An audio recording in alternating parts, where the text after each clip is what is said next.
right, speaking of the election this morning, our Verified team is digging into what this news could mean. They answered two big questions that we've already seen popping up overnight. Here's Matt Gregory.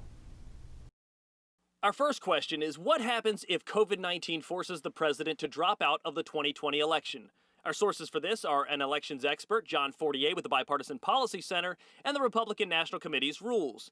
After speaking with Fortier and going over the RNC's rules, we can verify at this point if the president were to drop out of the race, the RNC would decide who the Republican nominee is. Also, don't forget, this isn't the first time a world leader has contracted the coronavirus. Jair Bolsonaro, the Brazilian president, and Boris Johnson, Prime Minister of the United Kingdom, both contracted COVID-19 and eventually recovered. Next question. If President Trump gets too sick, would Mike Pence take over? Our sources for this are the 25th Amendment to the Constitution and the George W. Bush Presidential Archives. Right off the bat, yes, Vice President Mike Pence would take over temporarily if the president got too sick. This goes back to the 25th Amendment to the Constitution, which basically says that if the president feels they can't discharge their duties as president, temporarily they can turn them over to the vice president, and when they feel they are ready to take them back over, they can resume control of the presidency. The last time this happened was during the George W. Bush presidency. Twice while President Bush got a colonoscopy, Vice President Dick Cheney took presidential powers over until President Bush came out of the procedures.